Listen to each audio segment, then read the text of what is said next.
Nursing as female profession. Oh, Jadi oke. karena perawat itu adalah pekerjaan perempuan dan hampir semuanya perempuan, sehingga keterwakilannya banyak banget. Jadi tentang peningkatan kompetensi perawat tambahan. Oh, oke. Jadi seorang perawat biasanya mendapatkan pelayanan standar, tapi bagaimana dia bisa update ya untuk keilmuan. Kolegium itu kan kumpulan dari guru besar dan para ahli di bidangnya yang mempunyai tugas utama adalah mengembangkan keilmuan, cabang disiplin keilmuan. Jadi kita ini sebenarnya fungsi utama saya singkat namanya EKKA. Jadi tanggung jawab moral, tanggung jawab etik itu saya rasa luar biasa ya, beban juga berat.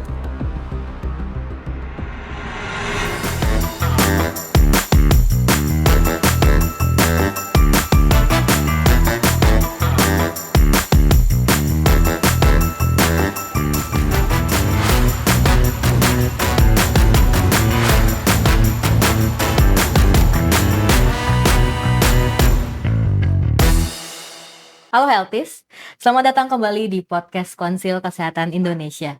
Senang sekali rasanya bisa bertemu lagi di episode lanjutan dari series podcast KKI, tempat kita ngobrol santai tentang berbagai hal penting di dunia kesehatan, mulai dari Konsil Kesehatan, Kolegium Kesehatan Indonesia, dan Majelis Disiplin Profesi.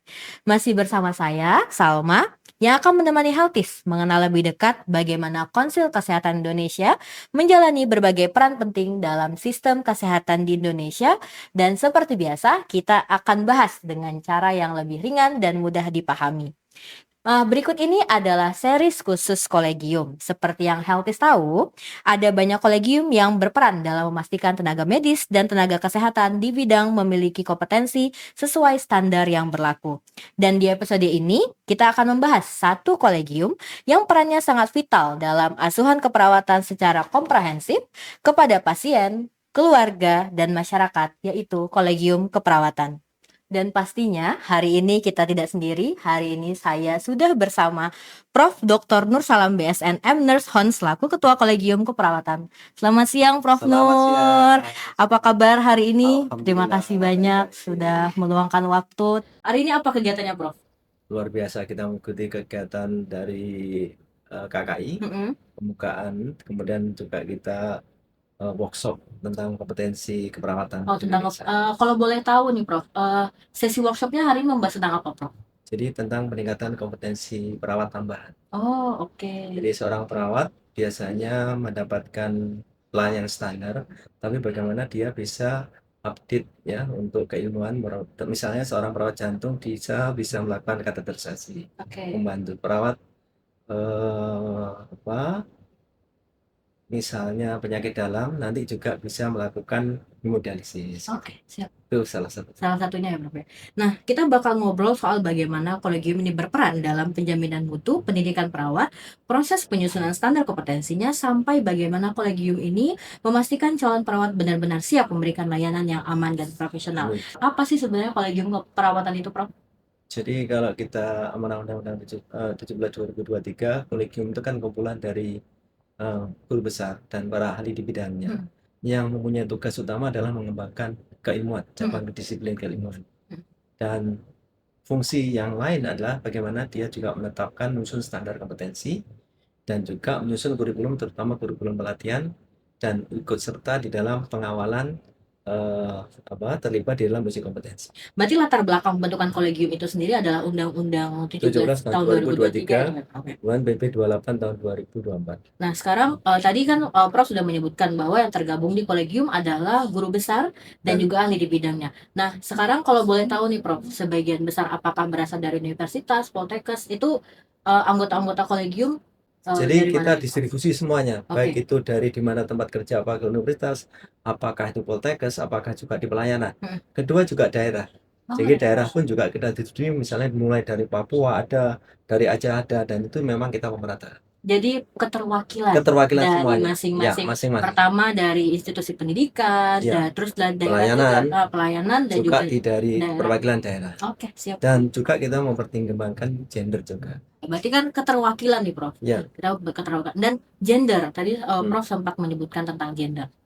Sekarang tuh berarti lebih banyak perempuan atau laki-laki gimana? Jadi nursing is female profession. Oh, Jadi karena oke. perawat itu adalah pekerjaan perempuan dan hampir semuanya perempuan, sehingga keterwakilannya banyak perempuan. Oh gitu, tapi ketuanya sengaja dipilih laki-laki kali ya, Prof? Iya, Supaya keterwakilan dari iya, gender laki-laki itu sendiri ya, Prof? betul. Oke, Tapi siap. anggotanya banyak dari perempuan. Perempuan. Oke, lanjut nih, Prof. Apa saja peran utama kolegium keperawatan dalam menjaga dan meningkatkan kompetensi perawat di bidang asuhan keperawatan, terutama nih ya, Prof, masyarakat? Jadi kita ini sebenarnya fungsi utama saya singkat namanya EKKA. Oh, apa tuh, Prof? Jadi evaluasi termasuk uji kompetensi. Oke. Yang kedua, kita menyusun kurikulum. Hmm. Baik kurikulum untuk pelatihan, pelatihan untuk keterampilan. Yang ketiga adalah mengawal tentang kompetensi dan pelatihan-pelatihan pendidikan itu. Hmm. Nah, yang ke A-nya ya adalah akreditasi dan mutu.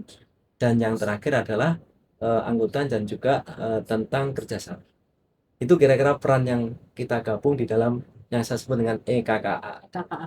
Dan KKA ini secara impact-nya langsung ke masyarakat ya, Prof? Langsung ke masyarakat. Jadi misalnya kita dalam menilai uji kompetensi. Hmm. Jadi bagaimana anak didik kita nanti ya supaya memenuhi standar kompetensi yang ada. Hmm. Nah, di standar kompetensi pun juga dalam uji kita selalu merujuk di bagian misalnya tentang penyusunan standar kompetensi. Oke.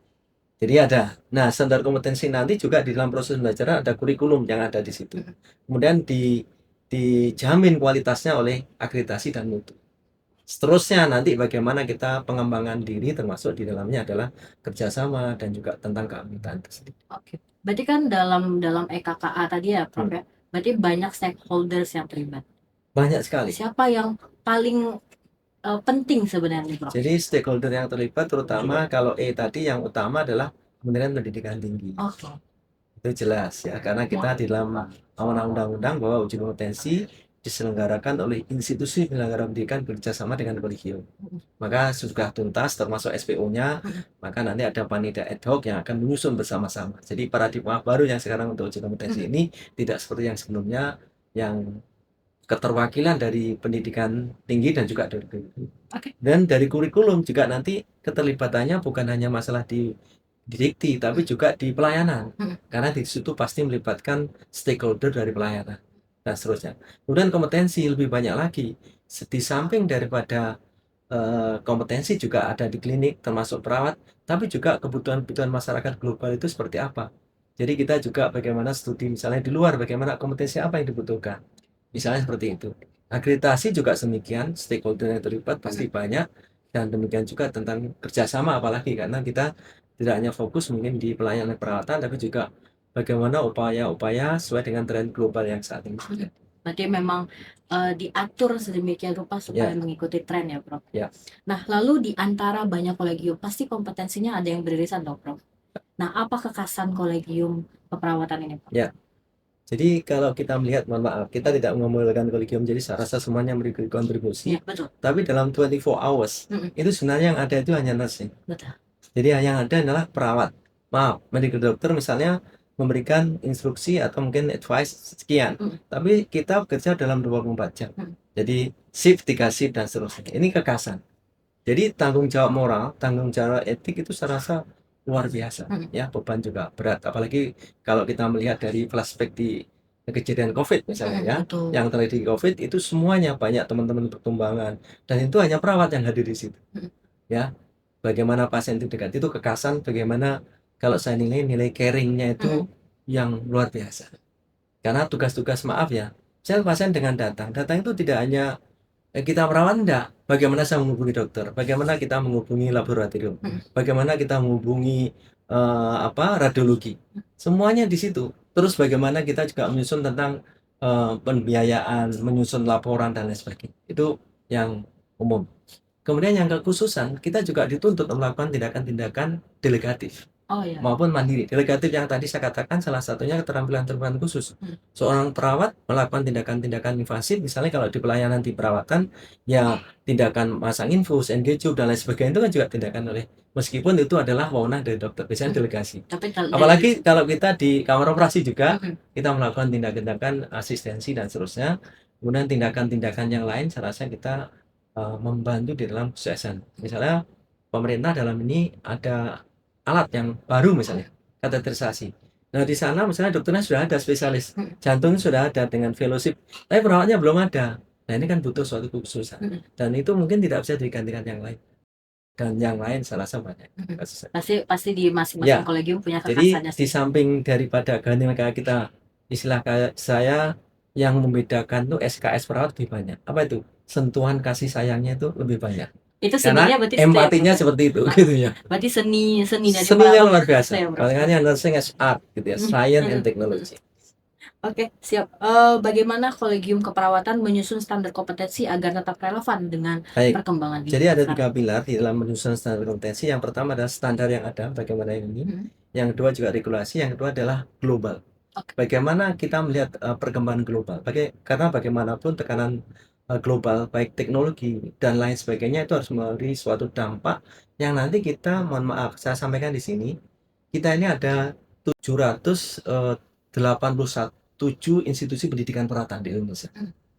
Itu kita bisa bayangkan, D3-nya ada 390, NS-nya ada 391. Setiap tahunnya kita ada 11.000 pasokan lulusan yang tidak bisa bekerja. Nah, sehingga kita berpikir bagaimana menguatkan termasuk kompetensi ini supaya dia bisa bersaing di luar. Nah, inilah tugas kita. Makanya kalau ditanya standar kompetensi disusun berdasarkan apa? Standar perusahaan nasional itu sendiri, bagaimana standar dari stakeholder termasuk bagaimana kebutuhan global. Karena kebutuhan global misalnya kita ingin menyiapkan seorang perawat yang benar-benar bisa bersaing secara global. Maka teknologinya juga harus disesuaikan. Betul. Terus nilai caring-nya juga harus ditingkatkan. Demikian juga dalam komunikasi, karena caring itu salah satunya adalah communication. Bahasa, misalnya kalau orang mau bekerja di Jepang ya harus bisa bahasa. Mhm. Bukan hanya itu, yang lain etika dan lain sebagainya. Saya rasa makanya di dalam standar kompetensi perawat ini, kalau tadi ditanya sebenarnya ada 3 besar ya. Mhm. Jadi praktek, etik, legal, budaya. Berarti harus berdasarkan etik dan legal karena profesional.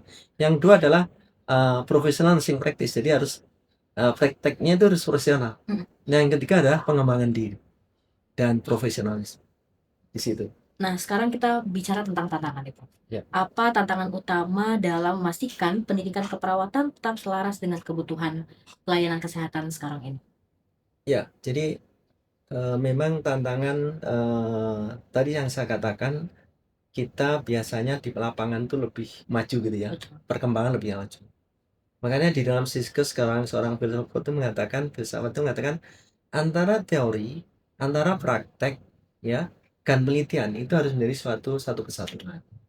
Nah, kadang kita, maaf, di pendidikan kadang banyak kita terlewatkan oleh apa yang terjadi di lapangan. Sehingga kurikulum-kurikulum itu harusnya berjalan seiring dengan apa yang terjadi. Misalnya saya bicara tentang standar pelayanan perawatan, terutama dengan standar akreditasi yang dari rumah sakit. Banyak di situ yang kadang belum tercover di dalam kurikulum itu sendiri. Nah, di satu sisi kita butuh suatu penelitian, makanya praktek itu tidak ada kalau tidak ada suatu penelitian. Penelitian juga sendiri tidak akan ada kalau tidak ada praktek itu sendiri. Dan kita juga butuh standar teori itu sendiri. Nah, oleh karena itu di dalam evidence based penelitian-penelitian itu juga menjadi tantangan bagi kita. Kita sering di dalam pemanfaatan teknologi, pemanfaatan penemuan-temuan itu kadang belum bisa diimplementasikan. Karena apa? Karena mungkin resources yang ada di Indonesia. Maaf ya, mungkin dari kemampuan literasi ya, digital, literasi dalam pemahaman itu, dan variasi teman-teman perawat yang dulu masih banyak D3, sekarang juga masih banyak D3 dengan nurse-nya. Saya sangat berharap bagaimana teman-teman di pelayan itu menjadi seorang spesialis. Yang itu juga saya mohon direkognisi oleh pemerintah, baik itu jenjang karir maupun juga tentang penghargaannya. Nah, yang selama ini kita kan ingin mengembangkan cabang disiplin keilmuan, sudah ada 6 spesialis. Tapi ya itu tadi persoalan-persoalan itu menjadi tantangan karena rekognisi ini yang belum seutuhnya. Betul. Gitu. Berarti ini menjadi tantangan ya, Ya, Prof. saya sering guyon kalau guru dulu ada pahlawan tanpa tanda jasa, kalau pelatih pahlawan tanpa tanda terima ya. Jadi sering seperti itulah. Oke, siap, Prof. Lalu setelah nanti standar kompetensi kita ditetapkan oleh Menteri Kesehatan, bagaimana keperawatan memastikan bahwa kompetensi tersebut benar-benar terukur melalui uji kompetensi, Prof? Baik, jadi memang kita untuk menetapkan bahwa lulusan itu nanti ya, kan kita ingin melihat ya lulusan nanti apakah sesuai dengan standar kompetensi yang sudah ditetapkan oleh Pak Menteri gitu ya, Mhm. Menteri Kesehatan. Jadi yang pertama memang kita harus, manajemen pertama ya, kita harus soalnya harus benar-benar yang baik Mhm. dalam menyusun itu. Makanya sekarang kita ada panitia ad hoc yang salah satu tugasnya 3 di dalam SPO itu. Mhm. Jadi pra-uji, pelaksanaan uji, pasca uji. Mhm. Termasuk nanti menetapkan nilai batas lulus, itu penting. Mhm. Terus termasuk komponen dalam uji itu apa saja, metode itu apa saja, supaya bisa mengukur apa yang seharusnya diukur. Mhm. Termasuk apa sih yang harus saya ujikan. Itu yang tadi saya katakan harus berdasar standar kompetensi yang ada.